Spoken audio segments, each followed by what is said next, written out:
My friend always says, "Oops, I left my wallet at home," whenever we go out, expecting me to flip the bill. It bothers me that my husband had an idea, so I invited her out pretending I forgot to buy something. We left the place, and now we're trying out our plan. I hope it works. My name's Addison, and I'm 34 years old. I work part-time while my husband Johnny brings in a good income. Our little family, including our 4-year-old son Cliff, lives comfortably. We recently upgraded from an apartment to a house after saving up some money. That's when I met Susanna, a fellow mom in the neighborhood.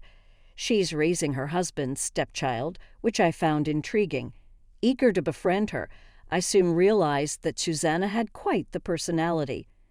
Despite not knowing her well, we welcomed her into our lives. Today, after my son's gym class, I decided to join in, hoping to integrate into the community. It went well, and I made friends with other local moms who invited me for lunch.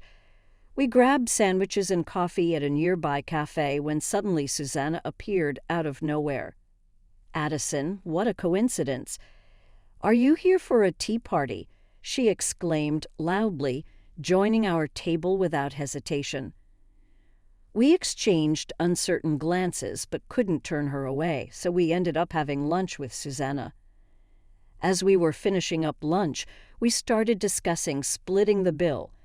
Then Susanna chimed in, "Since I just happened to be here, I don't need to pay, right?" We exchanged glances, knowing exactly what was happening. Susanna's habit of dodging payment was rearing its head again. Plus, I didn't order anything, so it wouldn't make sense for me to pay, she argued. We sighed at her reasoning. She always found excuses to avoid paying her share. "But Susanna, you did have something to eat, and you ordered coffee," Addison pointed out. "Can you cover for me this time? I didn't plan on joining you guys today and didn't bring any money," Susanna replied. We thought she shouldn't have joined us if that was the case, but no one voiced it aloud. I hesitated, but Susanna insisted stubbornly, "I'll pay you back later." "Come on, Addison, we're neighbors. Let's be good neighbors." "So what? What does that have to do with anything?" I wanted to argue, but Susanna started getting upset, refusing to budge. Not wanting to make a scene, I reluctantly agreed to her promise and ended up paying for both of us. I received sympathetic looks from those around us, feeling uncomfortable. It was just another example of Susanna's behavior since I moved here. The following day, I found myself at Susanna's doorstep, ready to collect the money she owed me from the previous day. I decided to visit her in person to prevent any excuses about not having her wallet. When I asked for the money, Susanna's expression turned sour. "Seriously, you came all this way just for $10, Addison? That's surprisingly petty of you," she retorted, clearly reluctant to part with the cash.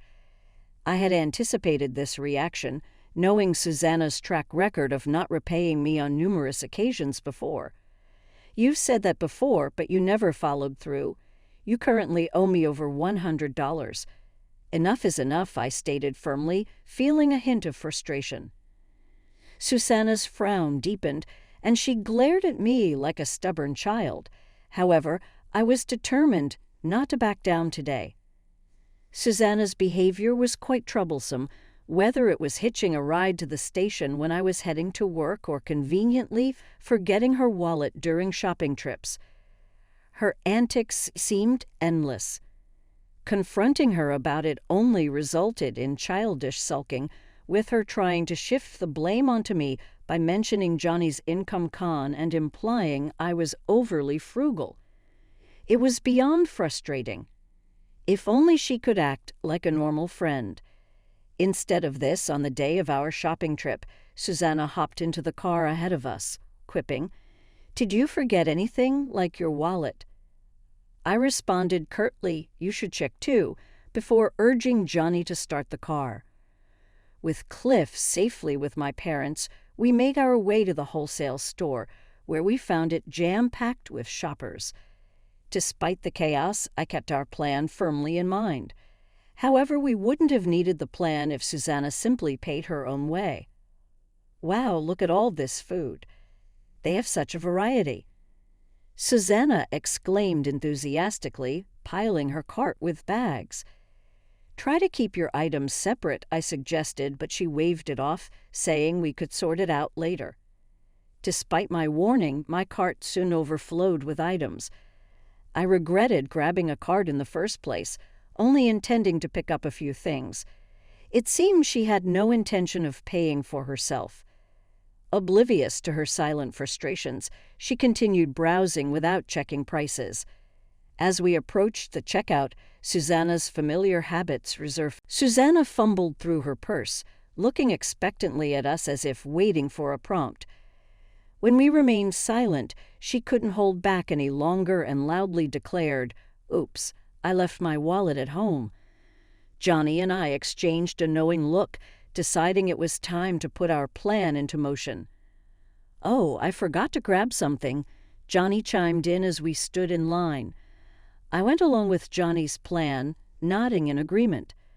Susanna, who had been rummaging through her purse, turned to us. "Could you go get it?" she asked. "But what if you can't find it?" I responded. "I know where it is, so Susanna, can you watch the cart while we go back?"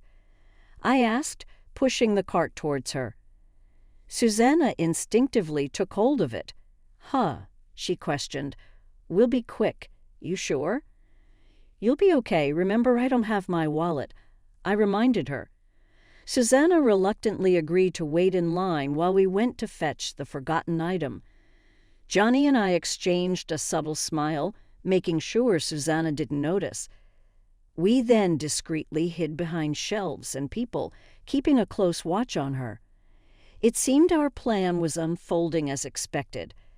How long would she wait with the cart full of items? She couldn't easily abandon them when it was her turn. Suppressing a mischievous chuckle, we remembered how Susanna always relied on my wallet. There were instances when she would make excuses to leave early if I refused to pay. Recalling this, Johnny suggested we turn the tables on her. However, we had agreed that if Susanna made any attempt to pay, we would let it slide this time. But true to form, the moment she reached the checkout, she announced she'd left her wallet behind, seemingly banking on us to foot the bill. It was a predictable move, especially considering her lingering resentment over the last lunch money. Sensing that we weren't returning, Susanna began to look around nervously, staying in line, perhaps contemplating her next move, if we did come back. As the line advanced, John and I decided to proceed with the next step of our plan. "Sorry, Susanna, but my mom just called with an urgent matter. You know she's looking after the kids and can't leave the house, so we need to head back home," I informed Susanna over the phone. Susanna's voice betrayed her shock and panic. "Wait, what about paying?" "I forgot my wallet too. Please hurry back and pay before you leave. Nowadays you can pay with your phone, right? Figure something out, and most of the shopping is yours anyway. If you don't want to pay for a few items, just remove them from the cart. It should be quick since we only picked up 2 or 3 things." Susanna's voice grew increasingly irritated. "I don't have any means to pay." "Come back now or at least leave Johnny here," Johnny interjected, taking my phone with an exasperated tone. "I need to help with the heavy lifting. Sorry, but you'll have to take a cab back. It's urgent, or maybe get your husband Phil to pick you up." Susanna was left speechless. We knew she was wary of Phil, as we had heard from other local mom friends about her previous encounters where Phil had sharply scolded her. Despite this, she hadn't learned her lesson and continued her schemes behind Phil's back. That's the situation. If you're unsure how to use your phone to pay, ask the staff. They should be able to assist you, as that register accepts mobile payments, I explained. Susanna clenched her teeth. "Did you set me up?" "Of course not. Isn't it normal to pay for your own things? Why would I set you up?" I responded calmly. Susanna fell silent, visibly frustrated. We ended the call with her and drove off, imagining Susanna causing a scene at the register, sharing a laugh. The following day, Susanna showed up at my doorstep, clearly still upset about what happened the day before. After enduring several rounds of persistent doorbell ringing, I reluctantly answered. There she stood, her face flushed with anger. It was awful to leave me stranded like that.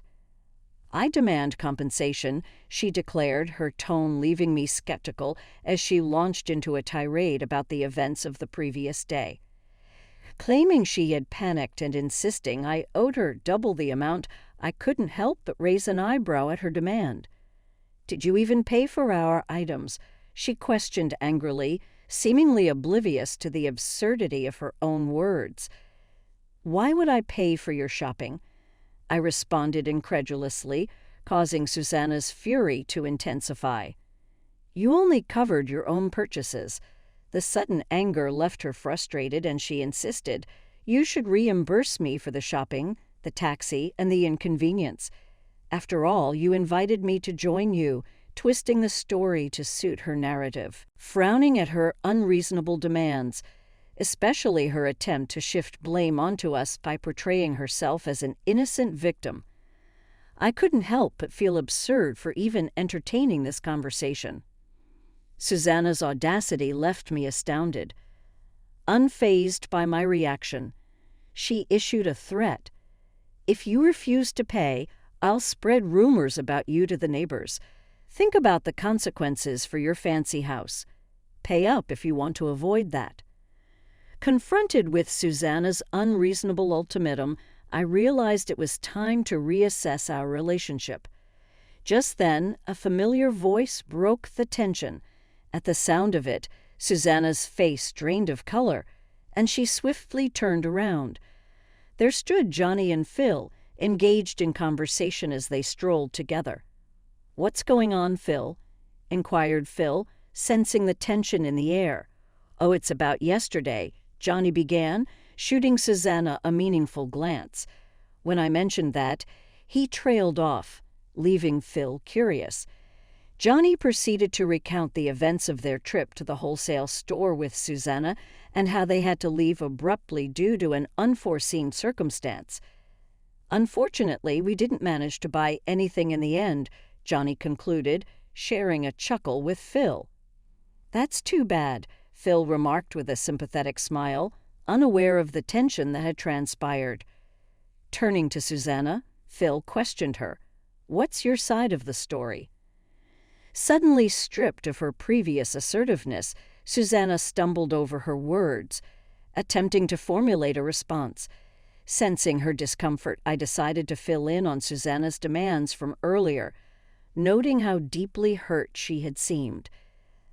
"I'm genuinely sorry, but asking for compensation and shopping money seems a bit excessive," I expressed, causing Susanna's face to pale.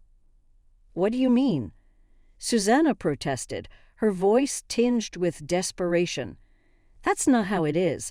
But wasn't that the purpose of your visit today, or was there another reason?" Phil interjected, his tone curious yet perceptive. Caught off guard by Phil's directness, Susanna lapsed into an uneasy silence, her frustration palpable. Phil, sensing that something wasn't adding up, frowned in suspicion. Noticing Susanna's pleading gaze, she turned to me for support, but I remained silent. "Next time, we won't leave you behind. Let's go shopping together again, all right?" I suggested with a faint smile, attempting to diffuse the tension. Okay, Susanna replied hastily, her face drained of color as she hurriedly made her exit.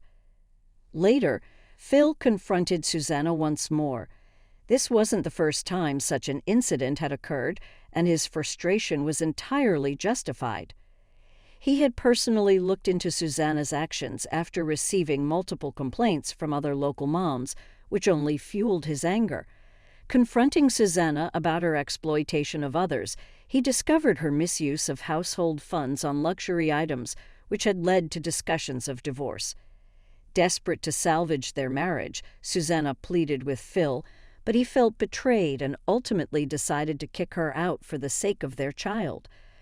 Eventually, they went through with the divorce proceedings, with Susanna returning to her family's home to assist with farming.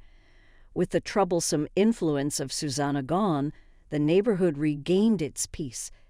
Nevertheless, we maintained our friendship with Phil and continued to offer our support whenever needed.